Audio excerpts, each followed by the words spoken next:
हांडा जी, वो मैं क्या कह रही थी? हांडा जी, हांडा जी, आप ड्यूटी पे सो रहे हो, मैं आपको सोने के पैसे देती हूँ। नमस्ते मैम साहब। नमस्ते क्या भाड़ में। पहले तो आप मुझे ये जवाब दो, आप इस टाइम पे सो क्यों रहे हो? अगर घर में चोरी हुई तो इसके जिम्मेदार कौन होगा? अरे आपको मैंने अपने घर की सिक्योरिटी के लिए रखा है, अगर आप दिन में ही सो रहे हो तो आपको रखने का क्या फायदा है? वो मैडम जी, रात भर हॉस्पिटल में था ना, तो जागना पड़ा, इसलिए यहाँ आके आंख लग गई। वाह, ये सब ना तुम्हारे बहाने होते हैं, मुझे अच्छे से पता है। तुम कहीं नाइट ड्यूटी भी कर रहे होगे, डबल पैसे कमा रहे होगे, यहाँ पे फिर आके सो रहे हो क्योंकि मैडम जी तो कुछ बोलती ही नहीं। अगर हम तुम्हें पूरे पैसे देते हैं तो फिर लापरवाही क्यों करते हो तुम लोग?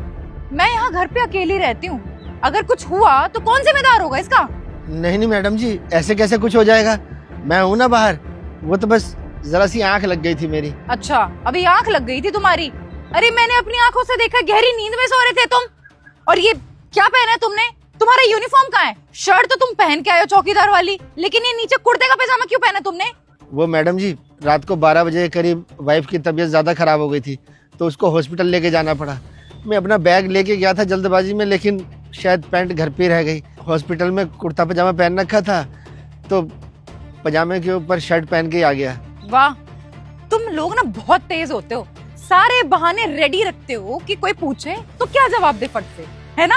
तुझे क्या मैं बेवकूफ लगती हूँ कि तू जो बोलेगा मैं मान लूंगी? नहीं मैडम जी, इसमें बेवकूफ़ वाली कोई बात नहीं है। मैं आपको बेवकूफ़ कैसे समझ सकता हूँ? तुझे बहुत नींद आती है ना, तू एक काम कर, तू घर जा, आराम से सिर्फ सोई हो, ठीक है? नौकरी पे आने की जरूरत नहीं है अब तुझे। नहीं नहीं मैडम जी, ऐसे मत बोलिए आप। मैडम जी, आपको तो पता है ना, मेरी वाइफ की तबीयत खराब रहती है, अभी भी वो हॉस्पिटल में है। अगर मैडम जी आप मेरे को नौकरी से निकाल देंगी तो मैं अपनी वाइफ का इलाज कैसे करवा पाऊंगा? और मैडम जी, हम दोनों के अलावा एक दूसरे का कोई है भी नहीं, कोई औलाद भी नहीं है, फिर उसका ध्यान भी कौन रखेगा मैडम? मैडम जी, मैं नौकरी करूंगा, 2 पैसे घर लेके जाऊंगा, तभी तो उसकी दवाई आएगी ना, वरना उसकी दवाई कैसे आएगी?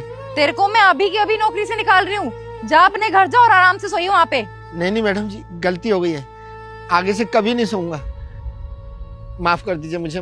नौकरी से तो तुझे निकालूंगी, लेकिन तू इतने सालों से हमारे यहाँ काम कर रहा है तो तेरे साथ गलत नहीं करूंगी। तो 1 मिनट रुक यहीं पे। मैडम जी बात तो सुनिए।